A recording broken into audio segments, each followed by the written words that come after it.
Hi everyone, welcome to my first video on my channel. Are you a survivor of childhood sexual abuse or are you dealing with breast cancer? If so, you are in the right place. I'm excited to be here with you today to introduce myself and tell you why I'm taking up your time to listen to me in the first place.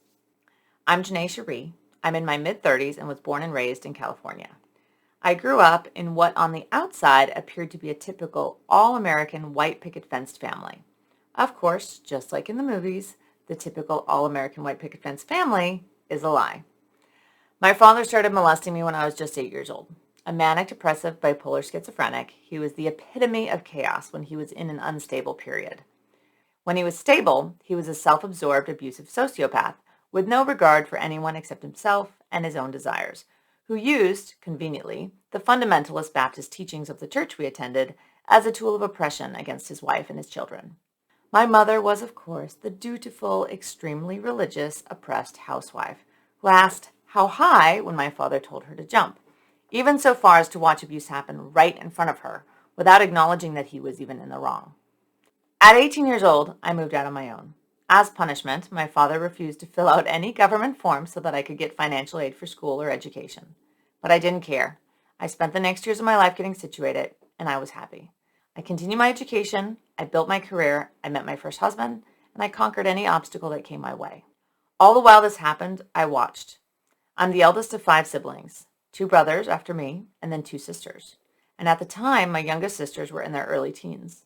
I felt helpless not being there to protect them, but at the same time, the only way for me to stay safe was to be on my own. Knowing that I wasn't there made it seem obvious that my father would turn to them for his own sexual gratification. But he swore to me that he'd never touch them the way he had done to me. I'm just that special, I guess. But there were signs of inappropriate behavior, and I didn't know what to do. Well, surprisingly, after a series of very fortunate events, pioneered by my mother of all people, led to law enforcement asking me about my father, and I revealed all that happened to me as a child. Age 22 at the time, it was almost too late by the statute of limitations to arrest my father for his crimes. But an amazing detective worked with me to obtain a verbal confession from my father, just in time. After 4 years and 2 trials later, my father was convicted and sentenced to 14 years in prison.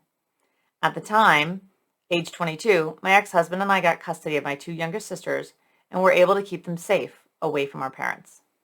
Anyhow, after pushing through all this madness, the idea came to me that I should write a book to tell my story, that perhaps it would help another struggling person to find the will to push through the insanity and find the strength to push for justice against their own abuser. So I tried to write a book. Many disjointed chapters and years later, and a lot of procrastination on my part, I had to rethink things. What is the best way to reach an audience these days?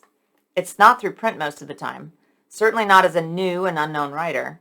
So what can I do to put my stories out there and perhaps make a positive impact on the universe? And then it hit me.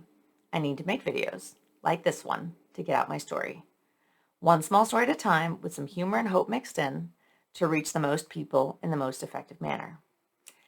And then I procrastinated again. This time, the wake-up call I needed to start this channel came in the form of a medical diagnosis. Cancer. Breast cancer, to be exact. That's a scary word, let me tell you. Cancer. Ugh. But as I muddled through the initial doctor's appointments and listened to the oncologist explain the difference between stage of cancer and grade of cancer and all the different ways to solve it, my subconscious reminded me that this is just another story that might help people going through the same thing as what I'm going through right now. So here's the plan. As time and energy permits, I'm going to create a video for the universe, telling a story, answering a question, or just sharing what I've learned through my 30 years plus on this planet. Will it help anyone? I have no idea if anyone else will get value out of these videos, but I know that I will. As I learned testifying in court against my father 10 years ago, sometimes the best healing you can give yourself is by simply telling your story. So thanks for listening in. I'm Janae Cherie, and I'm here to tell you my stories.